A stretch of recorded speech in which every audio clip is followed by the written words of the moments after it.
હું જે pure money safe એની તમને વાત કરું છું એ દ્રષ્ટિએ કે જે મની પ્યોર હશે ને એનું પહેલું લક્ષણ એ છે કે તમારી પાસે રહેશે, કોઈ ગેરમાર્ગે જતું નહીં રહે, કારણ કે એ શુદ્ધ લક્ષ્મી છે. શુદ્ધ લક્ષ્મી હોય ને એ પતિવ્રતા છે. લક્ષ્મીની સાથે લક્ષ્મીપતિ આવે જ. ગૌરવભાઈ, એમ રાઈટ? તમને આ વિશે બહુ સરસ એંગલથી ગૌરવભાઈજી વાત કરશે કે લક્ષ્મી શુદ્ધ હોય ને એ લક્ષ્મી સ્ત્રી છે અને પતિવ્રતા છે. એટલે જ્યાં શુદ્ધ લક્ષ્મી હોય ત્યાં લક્ષ્મીપતિ આવે જ, એટલે કે ભગવાન હોય જ. હા, ભગવાન આવે જ. હું ત્યાં આવું જ છું, હું ત્યાં રહું જ છું. હવે એટલે પહેલા એ તમારી પાસે રહે, તમારા હકનું હોય. બીજું, શુદ્ધ Lakshmi pure money is safe in the sense કે એ મની તમારા ઘરમાં આવે એનાથી તમારા સંસ્કાર સચવાય અને સંવર્ધન થાય. અશુદ્ધ લક્ષ્મી આવશે ને તો સંસ્કાર પણ પરિવારજનોના બગડશે. આવતી પેઢીઓમાં સંસ્કારહીનતા આવશે જ. આ પણ શ્રીમદ ભાગવતમાં લખેલું જ છે. અને આઈ ટેલ યુ વેરી ફ્રેન્કલી કે અત્યારે નેશનલ ઇન્ટરનેશનલ સેમિનાર્સમાં 50,000થી વધારે રિસર્ચ પેપર્સ પ્રોડ્યુસ થયા છે by men of science, not just by men of saffron કે રિલિજન. વૈજ્ઞાનિકોએ કે જેમાં કોઈક પ્રકારના ભગવાન સાથેના સંબંધથી તમારે physical, mental, emotional health, happiness એનું કેવું સંવર્ધન થાય છે, આ બધી જ વાતો સાબિત થયેલી છે. ત્રીજું લક્ષણ જે પ્યોર મની સેફ મનીનું એ છે કે you will be able to generate good and long term employment if your money is pure. કારણ કે એમાં દૈવી તત્વ રહેલું છે. લોંગ ટર્મ અને ગુડ એમ્પ્લોયમેન્ટ તમે જનરેટ કરી શકશો if your money is pure and that means it is safe. ચોથો અર્થ સેફ મનીનો એ છે કે એ તમારું ધન એમાંથી કોક અંશ સમાજ સેવા અથવા તો સ્પિરિચ્યુઅલ એટલે પ્રભુ સેવામાં ચોક્કસ નિયમિતપણે વપરાતું હશે. તો સમજવાનું, જો એવી વૃત્તિ તમારી હોય ને વપરાતું હોય તો ધેર મની ઇઝ પ્યોર. આ ચાર મોટા લક્ષણો છે પ્યોર મનીના. અને એ ચાર it is safe with you. પહેલું, એ કાયમ તમારી પાસે રહે, કોઈ ગેરમાર્ગે બહાર જતું ન રહે. બીજું, તમારા પરિવારજનો અને સંતાનોમાં સંસ્કારનું એ સિંચન કરે. ત્રીજું, એનાથી good and long term employment generate થાય. અને ચોથું, એમાંથી કંઈક ભાગ સમાજ સેવા અને પ્રભુ સેવા માટે વપરાય. અને top of the cake, icing on the cake, it gives you eternal peace. એ તમને કાયમ શાંતિ આપી શકે, એ ધન. આપણા સત્શાસ્ત્રોની વાત છે.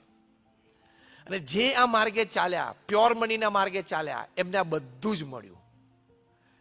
ક્રેડિટ મળી અને આ બધું જ મળ્યું. સરદાર વલ્લભભાઈ પટેલ જ્યારે ડેપ્યુટી પ્રાઇમ મિનિસ્ટર અને યુનિયન હોમ મિનિસ્ટર હતા, પછી તે સમયે એમનો દેહાંત થયો. એમના દેહાંત સમયે આ બે પદ ઉપર હતા. ત્યારે એમનું બેંક એકાઉન્ટમાં 735 રૂપિયા હતા. તમે ઇમેજિન કરી શકો કે આટલી મોટા દેશના કોઈ ડેપ્યુટી પ્રાઇમ મિનિસ્ટર અને યુનિયન હોમ મિનિસ્ટર તરીકે દેહાંત વખતે એમના બેંક એકાઉન્ટમાં 735 જ રૂપિયા હોય. હું ઘણી વખત કહું છું કે 735 જ રૂપિયા હતા ને એટલે 2200 કરોડનું સ્ટેચ્યુ બન્યું, બાકી ના બનત.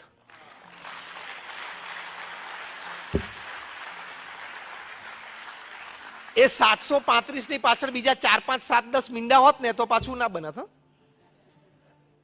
હા, એ નતા ને એટલે આ 2200 કરોડનું બન્યું, વર્લ્ડ્સ ટોલેસ્ટ સ્ટેચ્યુ. તો કહેવાની વાત છે, ક્રેડિટ કેટલી બધી પ્રતિષ્ઠા આજે ને યુગો સુધી લોકો યાદ કરશે. If your money is pure, it's a big credit.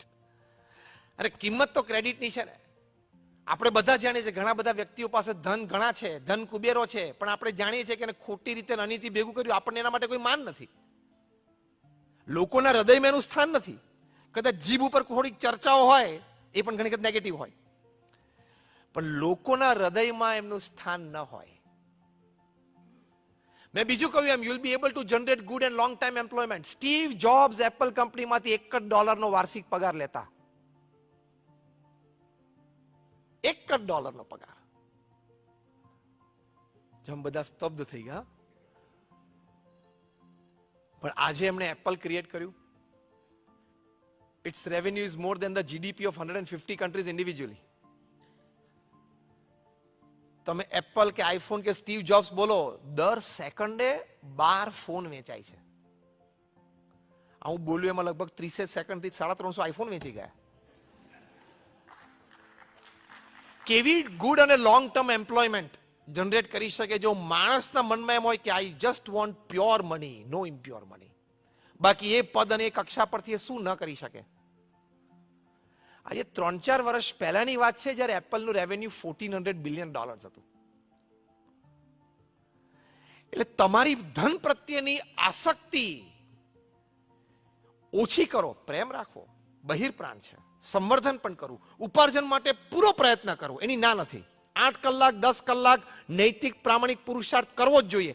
That is a human duty, human endeavor and a human dignity. એટલે બહિર્પ્રાણના સંવર્ધન અને ઉત્પાદન માટે પૂર્ણ પ્રયત્ન કરવો, પણ ક્યાંક લાઇન ઓફ સેટિસ્ફેક્શન રાખવી કે કૂદીને અનીતિ તરફ જઈને આસક્તિ રાખીને તમે ધન ઉપાર્જન માટે જાઓ તો you are stepping into uncharted dangerous voters.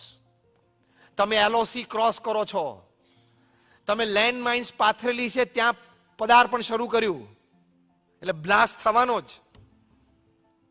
Mine ઉપર પગ પડે એટલે થવાનું જ. પ્રમુખ સ્વામી મહારાજે આ વિશ્વવ્યાપી સંસ્થા બનાવી. હું જે સંસ્થામાંથી આવું છું, BAPS, એ દુનિયાની પ્રથમ 10માંની એક સંસ્થા છે. તમને જે આશીષભાઈએ વાત કરીને એમને બહુ નાનપણથી સ્વામિનારાયણ સંપ્રદાયના સંસ્કારો છે. આશીષભાઈ, અમે રાઈટ? અને પ્રમુખ સ્વામી મહારાજના ખૂબ આશીર્વાદ એમને નાનપણથી છે. કેતનને પણ ખૂબ આશીર્વાદ છે નાનપણથી. કેતન માટે તો એવું કહે કદાચ નાના હતા ને ચડ્ડી પહેરતા હતા ને ત્યારથી સત્સંગ મંડળોમાં આવે છે. એ પ્રમુખ સ્વામી મહારાજ આજે આ સંસ્થા વિશ્વવ્યાપી, we have a permanent seat in the United Nations as an NGO. તમે બધા અક્ષરધામ જોયું હશે. Just raise your hands if you been to Akshardham at Delhi or Gandhinagar. બધાય જોયું છે. હવે હું એક સ્ટેટમેન્ટ બોલું, તમે પ્રેમથી સાંભળજો.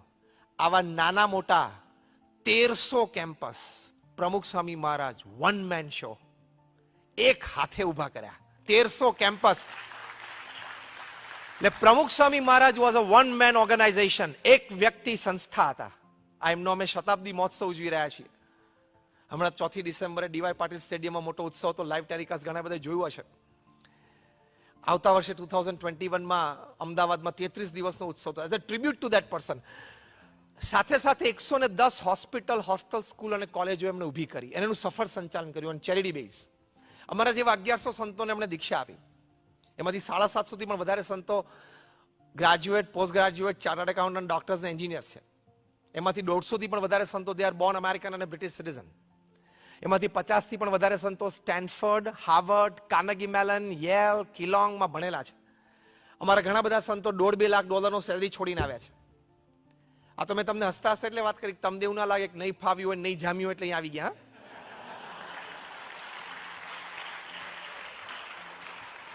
સંતોને જોવે ને એટલે પહેલો વિચાર આવે, પહેલા તો એને જોવે ને એટલે પેલા તાત્કાલિક બિચારો બની જાય. આ બિચારો, અમે એવા નથી એમ કહું છું.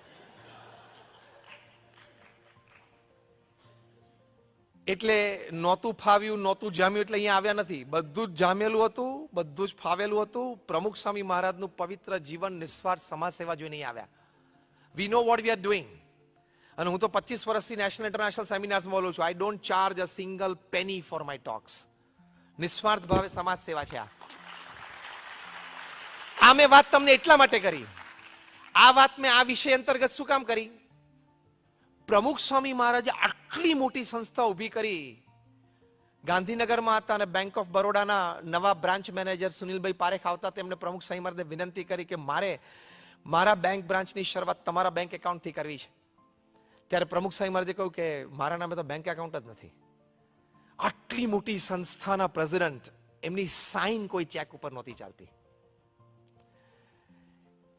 અનાસક્ત ભાવે રહ્યા તો આટલી મોટી સમાજ સેવા સંસ્થા ઊભી કરી શક્યા. મેં શું કીધું તો ત્રીજો મુદ્દો કે when your money is pure, it is safe in the sense that it generates lot of employment, lot of social service and lot of spiritual services. પ્રમુખ સ્વામી મહારાજ આજે સ્વધામ પધાર્યા 3.5 વર્ષ થયા. એક બેંક એકાઉન્ટ નીકળ્યું નહીં, એક જમીન એના નામે નીકળી નહીં, એક લોકર નીકળ્યું નહીં. તો એ જે પ્યોરિટી હતી ને, પૈસાનો વ્યવહાર બહુ મોટો કર્યો, અનબિલીવેબલ. કારણ કે આટલી મોટી સંસ્થા, તમે અક્ષરધામ જેવા નાના મોટા 1300 કેમ્પસ, એટલે what do you mean by that? અને કઈ સ્પીડ ઉપર કામ કર્યું.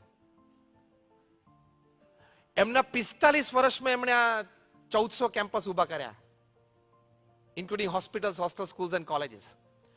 50 વર્ષ રાઉન્ડ ફિગર લઈ લો એટલે દર વર્ષે 25 ઇન્સ્ટિટ્યૂટ્સ ઊભી કરી એમણે.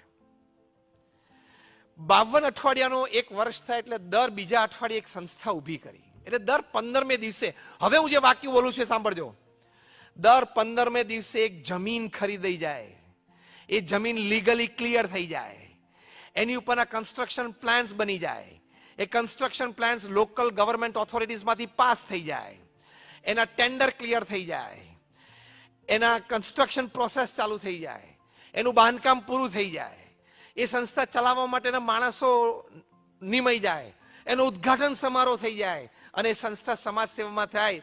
દર 15મે દિવસે 50 વર્ષ સુધી પ્રમુખ સ્વામી મહારાજે કર્યું. What a track record. દર 15મે દિવસે એક સ્કૂલ કે એક હોસ્પિટલ કે એક હોસ્ટેલ કે એક કોલેજ સમાજને આપી, એટલે દર 15મે દિવસે 50 વર્ષ સુધી. હવે હું શબ્દ બોલ્યો, તમને મનાણું હશે કે પ્રમુખ સ્વામી મહારાજ એક વ્યક્તિ સંસ્થા હતા. આ કેમ બન્યું? એમના નામે પૈસા નહોતા ને, એટલે એમના નામે બેંક એકાઉન્ટ નહોતું, એટલે ભલે એ તો ત્યાગી હતા, પણ તમે ગ્રહસ્થ છો, તમારી માટે મેં કહ્યું એમ બહિર પ્રાણ છે, ઉપાર્જન માટે પ્રયત્ન કરવો, સર્વોચ્ચ કક્ષાએ પહોંચવાનો પ્રયત્ન કરવો, આજે છો ત્યાંથી આગળ વધવાનો પ્રયત્ન કરવો જ જોઈએ. એ માણસનું ગૌરવ છે, અસ્તિત્વનો આનંદ છે. પણ અનીતિ તરફ ન જતા શુદ્ધિ રાખજો, પવિત્રતા રાખજો, તો એનાથી ઘણું મોટું કામ વ્યક્તિગત, પારિવારિક, વ્યવસાયિક જીવનમાં